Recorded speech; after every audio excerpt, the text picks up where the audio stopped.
ಕಪ್ಪಷ್ಟು ಶೇಂಗಾ ಹಾಕೊಂಡಿದ್ದೀನಿ. ಇದನ್ನು ಚೆನ್ನಾಗಿ ಹುರಿಬೇಕು, ಸೀದಬಾರ್ದು, ಆದರೆ ಚೆನ್ನಾಗಿ ಹುರಿಬೇಕು.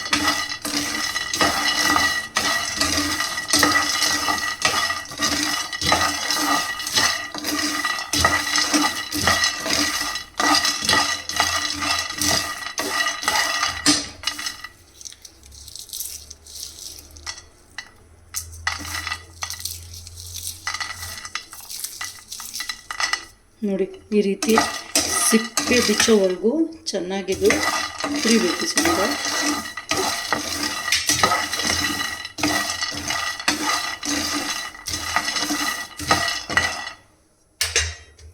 ನಾನು ಯಾವಾಗ ಶೇಂಗಾ ತಂದ್ರೂ ಸ್ವಲ್ಪ ಹುರಿದ್ಬಿಟ್ಟೇ ಇಟ್ಟಿರ್ತೀನಿ ಮನೇಲಿ. ಸೊ ಹಾಗಾಗಿ ಇದು ಕೆಲಸ ಸ್ವಲ್ಪ ಈಸಿ ಆಗುತ್ತೆ.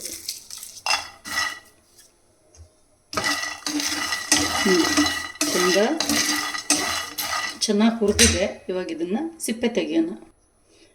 ಶೇಂಗಾ ಸ್ವಲ್ಪ ಆರಲಿ, ಅಲ್ಲಿವರೆಗೂ ನಾವು ಸ್ವಲ್ಪ ಜೀರಿಗೆ, ಬೆಳ್ಳುಳ್ಳಿ ಮತ್ತು ಕರಿಬೇವನ್ನ ಬೆಚ್ಚಗೆ ಮಾಡ್ಕೊಳ್ಳೋಣ. ತುಂಬ ಹುರಿಯೋದೇನು ಬೇಡ, ಸ್ವಲ್ಪ ಬೆಚ್ಚಗಾದರೆ ಸಾಕು.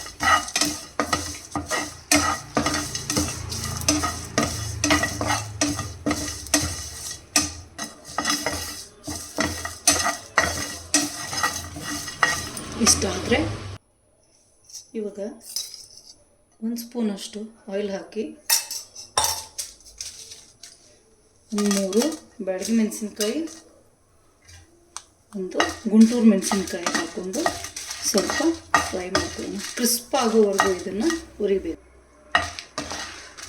ಇಷ್ಟಾದರೆ ಸಾಕು. ಅದೇ ಪ್ಯಾನ್ಗೆ ಇನ್ನೊಂದು ಸ್ಪೂನಷ್ಟು ಆಯಿಲ್ ಹಾಕಿ ಹುರಿದಿಟ್ಕೊಂಡಿರೋ ಶೇಂಗಾನ ಹಾಕೊಳ್ಳೋಣ.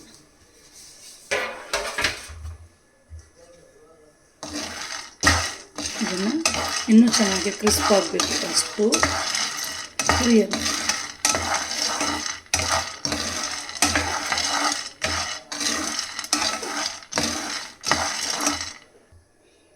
ನೋಡಿ, ಇವಾಗ ಇದಿಷ್ಟಾಗಿದೆ.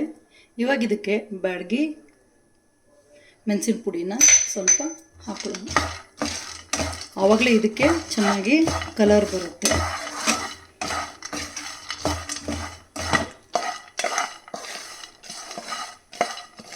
ನಾನಿಲ್ಲಿ ಗ್ಯಾಸ್ ಆಫ್ ಮಾಡ್ತಾ ಇದ್ದೀನಿ.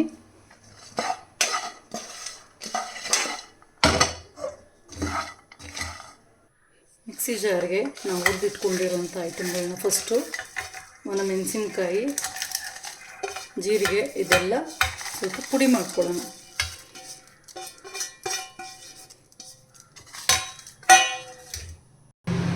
ಇದು ಸ್ವಲ್ಪ ಸಣ್ಣ ಆಗಿದೆ. ಇವಾಗ ಇದಕ್ಕೆ ಹುರಿದಿಟ್ಕೊಂಡಿರೋ ಶೇಂಗಾ ಹಾಕೋಣ.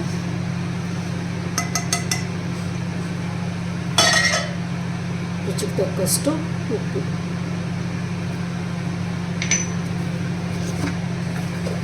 ಅರ್ಧ ಸ್ಪೂನಷ್ಟು ಸಕ್ಕರೆ.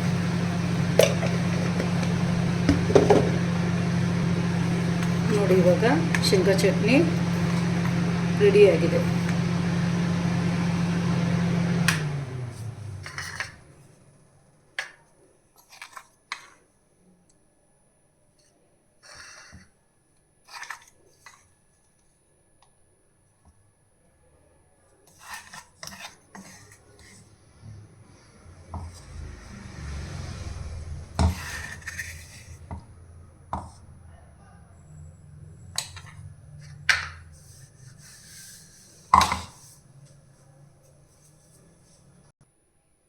ನೋಡಿ, ಚಟ್ನಿ ರೆಡಿ ಆಯಿತು.